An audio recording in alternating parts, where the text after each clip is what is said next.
အာနာပါနကမ္မထံဟာထိုင်းချိန်မှာသာအားထုတ်နိုင်တော့မဟုတ်ပါဘူး။တွားရင်လာရင်လှုံရင်ကန်ရင်ပြောရင်ဆိုရင်စားရင်တောင်းရင်လည်းအားထုတ်နိုင်ပါတယ်။တစ်ချိန်တည်းအလုံးနှစ်ခုပြီးတဲ့ကမ္မထံပါအချိန်လည်းမကုန်လူလည်းမပန့်ငွေလည်းမထွက်အင်မတန်တွဲချေကြိုက်တဲ့ကမ္မထံပါဝိပဿနာကုသိုလ်ကိုအလွဲတကူရယူနိုင်ပြီးမတ်ဖို့နိဗ္ဗာန်ကိုအလွဲတကူစားရောက်စေနိုင်တာဟာအာနာပါနကမ္မထံပါပဲတန်ဖာစညဝိပဿနာနဲ့ပတ်သက်ပြီးအကျဉ်းချုပ်ပြောရမယ်ဆိုရင်တော့မြတ်စွာဘုရားရှင်ရဲ့ဝိပဿနာလမ်းစဉ်ဟာတတိပြဋ္ဌာန်းပြီးတတိဥဆောင်ပြီးလုပ်ရတဲ့အလုပ်ဖြစ်လို့တတိပဋ္ဌာန်းကျင့်စဉ်လို့လည်းခေါ်ပါတယ်တတိပဋ္ဌာန်းတရားဟာအလုံးမရွေးနေရမရွေးဣရိယာပုတ်မရွေးအချိန်မရွေးကျင့်ကြံအားထုတ်လို့ရပါတယ်ဝိပဿနာရှုရမယ့်တရားရှုပုံရှုနည်းနဲ့ရှုရမယ့်အချိန်နေရာတွေကိုအတူဆုံးနဲ့အပြည့်စုံဆုံးဖော်ပြနိုင်အောင်ခုလိုဆောင်ပုဒ်နှစ်ခုစီးထားပါတယ်ဖြစ်ခိုက်ယုတ်နံဖြစ်တိုင်းဟန်ဧကမှတ်တိမှု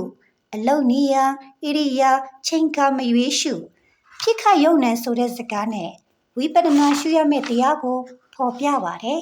ယုတ်တရားနံတရားကိုယ်အမူအရာနဲ့စိတ်အမူအရာကိုဝိပဿနာရှုကြရပါမယ်ရုပ်ထင်ရှားရင်ရုပ်နံထင်ရှားရင်နံအထင်ရှားဆုံးတစ်ခုကိုရှုကြရပါမယ်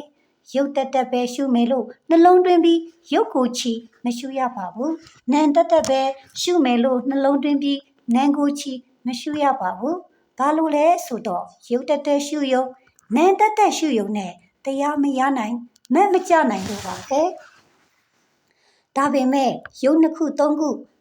နံနှစ်ခုသုံးခုစာတီတို့ကိုတပြိုင်နက်တပေါင်းတည်းရှုဖို့တော့မလိုပါဘူး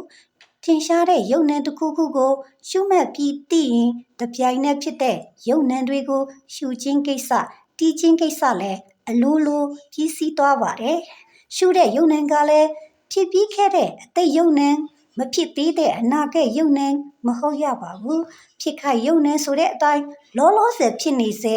ပြစ္ဆုတ်ပန်ယုံနံကိုသာရှုရပါမယ်အတိတ်ယုံနံကလည်းဖြစ်ပြီးသွားလို့မရှိတော့ပါဘူးအနာဂတ်ယုံနံကလည်းမဖြစ်သေးလို့မရှိသေးပါဘူးမရှိတဲ့ယုံနံကိုရှုနေလို့လည်းဝိပဿနာဉာဏ်အစစ်မဖြစ်နိုင်ပါဘူးဘူတံဘူတတောပတ္တိဆိုတဲ့အတိုင်းလောလောဆယ်ထင်ရှားရှိနေစေဖြစ်ခိုက်ယုံနံပြစ္ဆုတ်ပန်ယုံနံကိုရှုမှသာဝိပဿနာဉာဏ်အစစ်ဖြစ်နိုင်ပါတယ်